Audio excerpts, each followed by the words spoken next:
back to Glasgow, and tonight we are seeing a band who, to be quite honest, I'm questioning my better judgment going to see it again. If you want an idea, have a look here.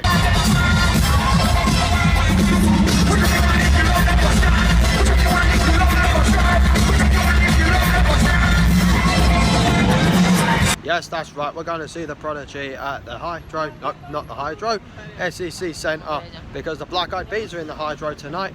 So we're going to see them in Hall 4, i.e. the Sweat Factory. So going down there just now. There's 2 DJs on tonight, so I was a bit holding back on whether to go that early, because it'll be a repeat performance of the Chemical Bros. If you want to see what I'm talking about, I'll leave the link to the video in that description. So while I wait to the SEC Centre, catch you in a bit.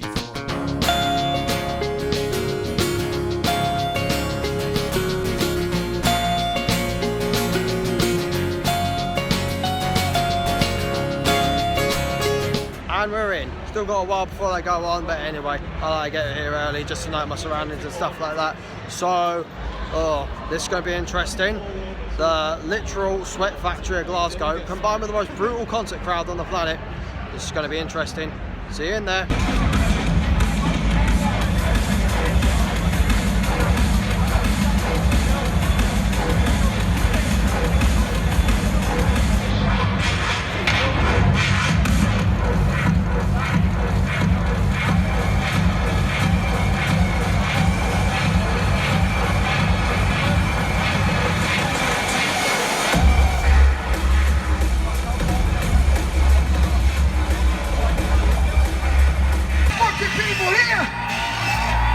Let me hear ya! Down. We take the people down. Take the motherfuckers down. We're fucking on this sound. Nasty.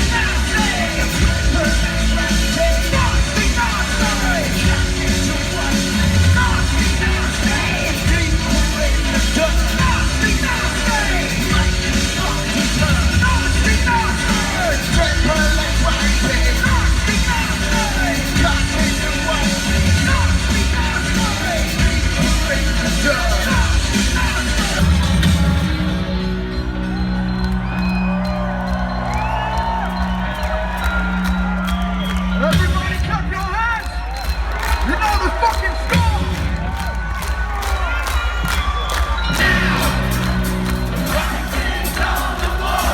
Say what? Say what?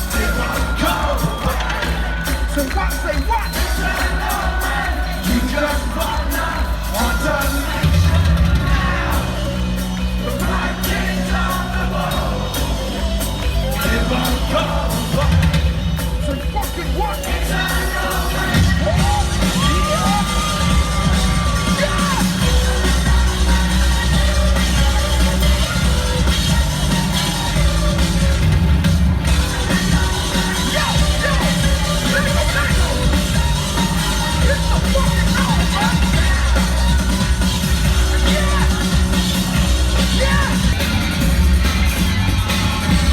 One song, 2 songs, 3 songs, 2 words,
was so good and such a contrast from when we saw them in there 3 years ago. So I'll give you a full review and a full explanation of why when I get in. And right behind me in that building there was something on as well. Oh fuck. So this crowd is intense. It's like 3 concerts in one, all waiting for taxis, walking out the place. It's absolutely chocker. Anyway, we're just gonna walk into town. So, back in, and I found out that the other thing that there was on in the Armadillo tonight was Casey Musgraves. As a good friend of mine was there tonight.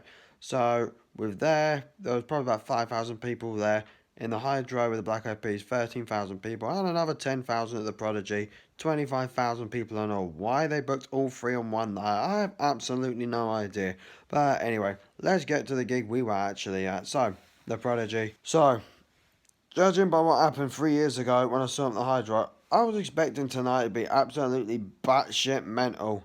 Far from it, in fact. So, this is kind of contradictory saying this because in the Hall 4 it's usually worse than the Hydro. The Hydro's like a lot more spacious and it doesn't get as sweaty, where Hall 4, like at capacity, which it wasn't actually tonight, but at capacity, as you saw in the Catfish gig that I did a couple of years ago, which I'll also put a link in the description, that's a literal sweat factory when you get in there, so when everyone's jumping about and stuff. But to be honest, tonight was far from that, and I was a little bit gobsmacked compared to what I was saying at the start of the vlog. So let's get on with it. So because of what happened at the Chemical Bros 2 years ago, I decided to go a little bit later and miss the couple. Well, not miss them. Missed the first DJ that was on. Not too sure who was on, but the second DJ who was on, they were bad company. I think it was a couple of DJs. They were all right, a bit more drum and bassy, so they were okay. But again, not exactly.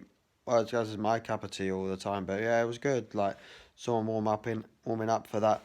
So, and when they finished about 9 o'clock. For the record, the Prodigy, the lights went down about 9:15, but they didn't actually go on stage about past, because they had like a little like medley of songs and stuff to get the crowd like warmed up. Well, I'd say more chilled out actually than warmed up, because they were just playing some tunes so people could just like enjoy it and like and get into it. But yeah, I was surprised like one of the songs was Dolly Parton's Jolene, but it was probably a reference to the fact there was a country artist, Casey Musgraves, in the Armadillo, so I think the two of them fit in nicely. But anyway, so let's get on with a few of the songs. So opening with Breathe, always a perfect opener for the start of their show, which was the same opener they had for the Hydro when I saw them 3 years ago. So that's always a perfect opener for their shows. And then they played all the classics, so they played Omen, Firestarter, Voodoo People, No Good, Start the Dance, and they played their Law as well. They were all good, but again, I was just gobsmacked that the crowd intensity wasn't as bad as this tonight as it was in the Hydro 3 years ago. But I think that was just in terms of the fact that tonight's crowd was a lot more mature, and it was just a lot more people who just wanted to have a good time and like knew what to do. So it was a good mixture of folk and stuff like that, including some good friends of mine who I was there with tonight, some close family of mine. So, well, I call them family. So yeah, thanks for doing that with me tonight, guys. So you guys know who you are. But yeah, we stood. This is why I got a lot of video from the left hand side when we start off with. We stood at the left hand side, so we weren't slap bang in the middle. Because if everybody who knows, who's familiar with gigs, heavy gigs that is, if you stand slap bang in the middle, that's going to be pit area extreme. So yeah, we stood at the left hand side. It was actually a lot better, and we got better view of the stage. And in direct contrast, when I saw them, I know I've mentioned this so many times, but I can't help but compare the two. In direct contrast to when I saw them 3 years ago, tonight was actually a lot more enjoyable. My only critique of the gig tonight was the fact that Smack My Bitch Up. Now, that's probably their best song they ever do live. But tonight, to me, that just fell on deaf ears. And the reason why is, like, the crowd, again, was fantastic, and I absolutely loved it. But the only beef I had with it, the tempo was just wrong. Like, it was slowed down slightly, so I was just like, no, this doesn't feel right to how it is usually played. So that was my only real critique tonight. But anyway, that's probably going to be nothing compared to the gig we're going to be seeing in 10 names time in the Hydro, which will be Slayer, Lamb of God, Anthrax, and we may get to see Obituary as well. May not be too sure just yet because I'm not too sure of the stage times. But apart from that, I will see you guys then, and I'll catch you later.